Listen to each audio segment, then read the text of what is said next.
Hello, you will no doubt have heard that Calor Gas are stopping making the smaller bottles of Calor Gas. They are no longer providing these. Now, these are something many of you use in your camper vans. So what are you going to do?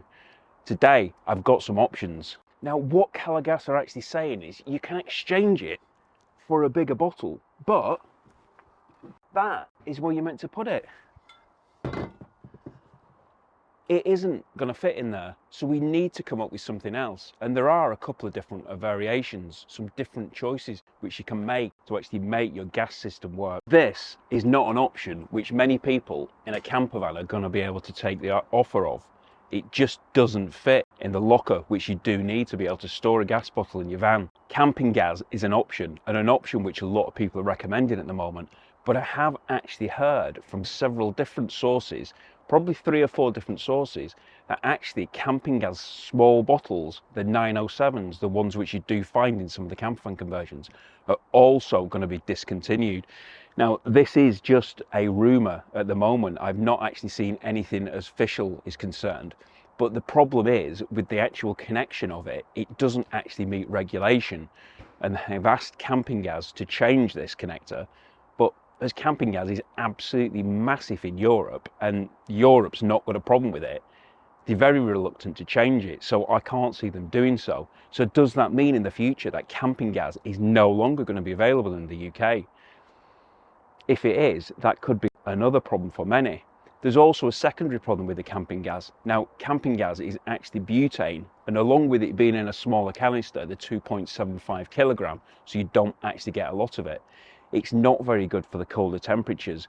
Butane doesn't like the cold temperatures. So what else is there? Well, another one is Flogas. Flogas comes in the small canisters. Again, they can fit into your gas locker, which many of you have on your vans. The change from Calor to Flogas isn't a difficult process to actually go through. You should be able to change that over relatively simply. And you do have the small one, as I say, which will go into your gas locker.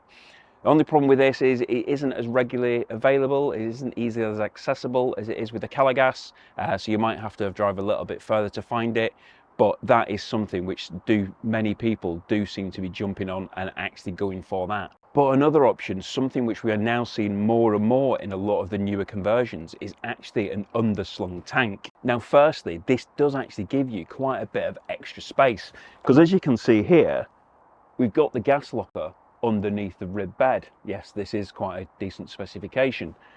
So you don't need to have that anymore, which does actually save quite a bit of space.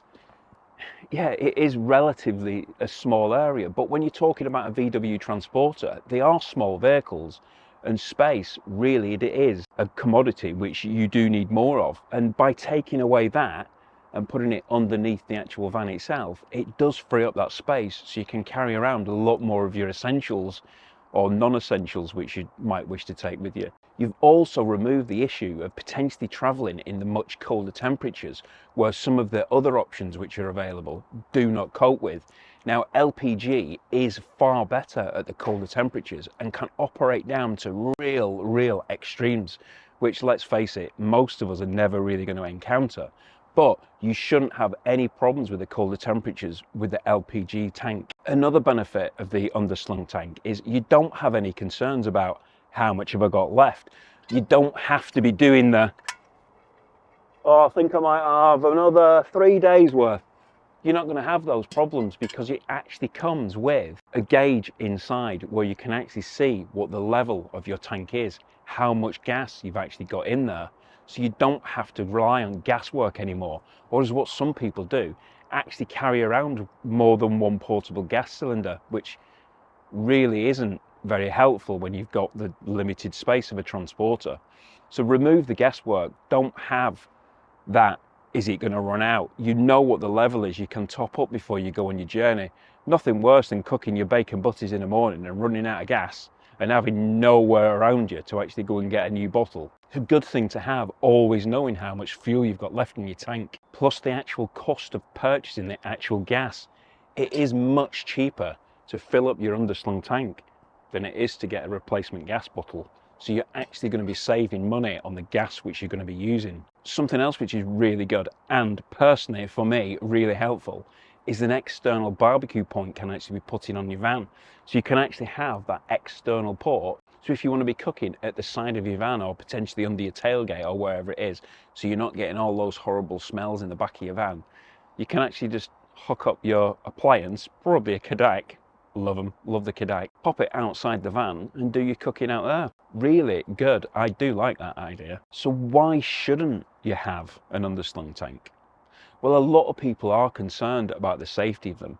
And 15 years ago, 10, 15 years ago, maybe that could potentially be the case.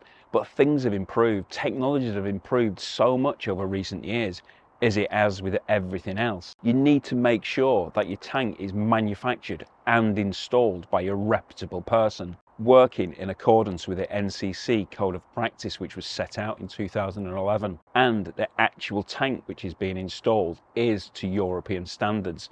They're made to a specific standard to make sure that they can actually withstand any stone impacts or anything like that which you might get on the underside of your vehicles. The technology's come on so much, they are much safer than they used to be.